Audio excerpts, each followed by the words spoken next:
Daddy बताएं ना वो बात। कौन सी बात? बेटा क्या रिश्ता पक्का हो गया है? मुबारक हो। ओ मेरी तरफ से भी मंगनी की मुबारक हो चुगताई साहब, लेकिन सारा सौदा जो है वो मेरी दुकान से जाएगा, मैं पहले बता रहा हूँ। बाबर भाई, अगर मंगनी की कोई बात होगी तो आप तमाम मोहल्ले वाले भी शामिल होंगे उसमें। आप लोगों के बगैर कैसे मैं मंगनी कर सकता हूँ?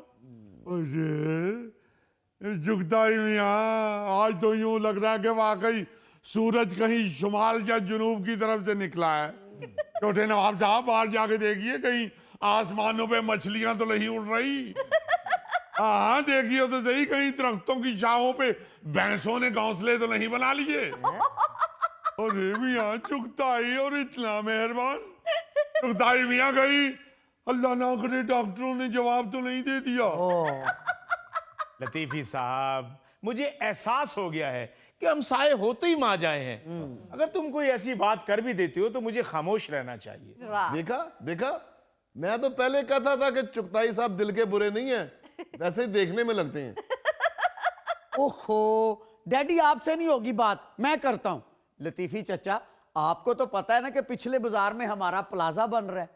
वही जो आपने 2-2 फुट आगे निकाल लिया हुआ है। लतीफी साहब, ये मसला नहीं है। असल में मसला ये है कि हमसे एक फ्लोर ज्यादा बिक गया है। वो जितने फ्लोर बनाने की हमें इजाजत मिली थी वो गिनती में गलती हो गई, हम एक फ्लोर ज्यादा बेच बैठे हैं। चुगताई साहब, इसमें क्या परेशानी है? जो फ्लोर ज्यादा बेच बैठे हैं उन लोगों के उनके पैसे वापस दे दें। ओ जी, ऐसे कैसे पैसे वापस कर दें? अब तो इस मसले का हल लतीफी चचा ही कर सकते हैं। लो बताओ, हम कैसे हल कर सकते हैं? भाई हम नवाब हैं, कोई राजमिस्त्री थोड़े ही हैं। मेरे चाचू, वो जो आपके कजन एलडीए में लगे हुए हैं, अगर आप उनसे कह के ये हमारा मसला हल करवा दें तो आपकी मेहरबानी होगी। फ्री में नहीं, उनको चाय पानी भी दी जाएगी और एक शानदार दावत भी। चलो मल्लेदारी है, कर दो काम जो हो सकता थे। तो वो दावत वाली बात पक्की है? देखिए मियाँ, हम साफ बता देते हैं, हम नवाब लोग हैं, हमको ये चाय पानी वाले लोग नहीं हैं। अगर हमें ये बात जायज लगी तो फिर हम उनसे कह देंगे, वरना नहीं कह सकते। साफ बता देते हैं हम। बहुत शुक्रिया चचा, बहुत शुक्रिया। भाई अभी ताजा ताजा आप लोगों का नमक खाया है। ओ साहब जी, गैस नहीं आ रही, चाय नहीं बन सकती। क्यों, क्या हुआ गैस को? मेरा ख्याल है कंप्रेसर खराब हो गया। कंप्रेसर? वो तो गैस की चूल्हा है। मैं भी कहूँ सारा दिन गैस का प्रेशर क्यों नहीं बनता? आप लोग गलत समझे हैं, वो कंप्रेसर नहीं सिलेंडर कहना चाह रहा है। नहीं नहीं साहब जी, सिलेंडर नहीं कंप्रेसर। और चाची जी, वो कहना चाह रहा कि फ्रिज का कंप्रेसर नहीं ठीक चल रहा, 2-3 से कंप्रेसर। ओ नहीं नहीं साहब जी, गैस खिंचू। व्हाट्सएप खिंचू? लो बताओ, हम सारा दिन घर में बैठ के गैस के महकमे को सलवाते सुनाते रहते हैं। और हमें क्या पता है, आज 3 का सांप तो हमारे घर के बिल्कुल साथ ही बैठा है। 2 दिन तो शलजम गोश्त कौन तो बैठे हैं सी। ताई साहब वैसे है ज्यादती। ओ यार, यह गल नहीं है। और गल क्यों नहीं है? 3 दिन से छोटे नवाब साहब हमारे यहाँ तशरीफ लाए हुए हैं।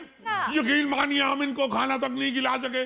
बेचारे भैंस के चारे में से कच्ची छलियां निकाल निकाल के खा रहे हैं।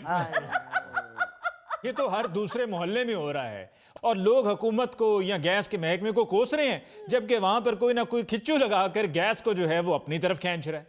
अब देखिए तो सही, यकीन मानिए सारा सारा दिन घूंघट निकालिए, सारा दिन घूंघट निकाल के तो चूल्हे को देखती रहती हैं। हमने कई दफा कहा भी है कि क्यों घूंघट निकाला हुआ, चूल्हे ने कौन सी मूंछें रखी हुई है। कह दिया नवाब साहब, हमने घूंघट नहीं निकाला हुआ, हम तो मुंह पे कपड़ा रख के रो रहे हैं। हमें शर्म आ रही है, छोटे नवाब साहब तशरीफ लाए हुए हैं और हम उनको एक दफा भी दाना दुनका नहीं डाल सके। मेरा मतलब है एक भी दफा उनकी खातिर तो आजो नहीं कर सके। वाले दफा हो जाओ अंदर, क्यों नवाब साहब को तंग कर रहे हो? रहने दीजिए बाला साहब, आप तशरीफ रखिए, आपकी भाभी चाय बना लाती हैं। नहीं लतीफ साहब, ये बात नहीं है। जाओ मट्टी के तेल के चूल्हे में चाय बना लाओ। चली गए, चले गए। आ रही है लतीफ साहब, आ रही है चाय। अरे पास रखो अपनी चाय, हम नहीं पीते तेल के चूल्हे वाली चाय। उसमें तो बदबू आ रही होती है।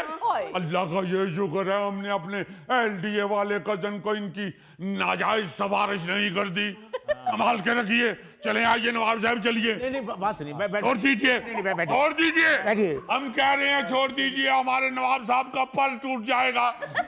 छोड़ दीजिए, चल के आगे लगिए। चलिए, हम नहीं पी रहे, आप बात तो पी जाए। सुनिए। बस नहीं पियेंगे। लतीफी साहब, नाज़रीन, इसके साथ ही हम लेते हैं एक ब्रेक। मिलते हैं ब्रेक के बाद। कभी बड़ा भाई आबू कह देते थे जाओ टीवी का अल्टीना ठीक करके आओ, तो जैसे तैसे हौसला करके चले तो जाते थे, मगर वापसी तो जड़ी स्पीड हुंदी सी ना।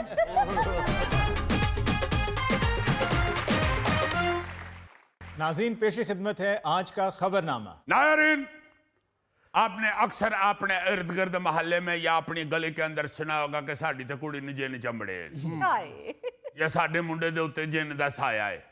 अगर आप इस चीज पे बिलीव नहीं करते तो आप बेशक गोगे से गवाही ले सकते हैं, क्योंकि गोगे ने मुझे खुद बताया कि मैं जब भी अपने ससुराल जाता हूँ मेरी सास कहती है मुंडे ने जिन चंबड़े ने, और फिर हमारी भाभी कहती है कि माँ जी ना डराने वाली गल्लां करया करो।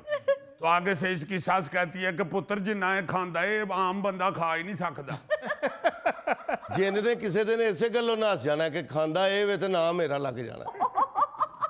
सो नाज़रीन, ये हमारे सिर्फ पाकिस्तान में या हमारे इलाकों में ही ऐसा नहीं है, पूरी दुनिया के अंदर ये बातें मशहूर होती हैं कि इस कोठी च जिन ने, ये आसेब ज़दा घर है या फलाने बंदे के ऊपर जिन का साया है। अभी आपको सुनाता हूं तो आप हैरान हो जाएंगे कि ये जिन्नात किस लेवल पे लिविंग कर रहे हैं। जापान की खातून वजीर आजम ने मुबैना तौर पर आसेब ज़दा समझी जाने वाली सरकारी रिहायशगाह में रिहायश इख्तियार कर ली।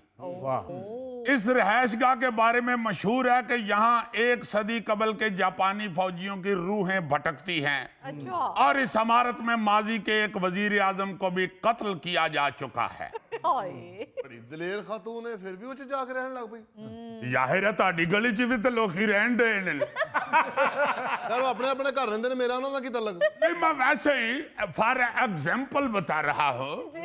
देखे, ये जो वजीर आजम है जापान की खातून है, हालांकि आसेबज़दा बिल्डिंग का सुनकर तो वैसे ही शौकिया तौर पर खवातीन के रोंगटे खड़े हो जाते हैं।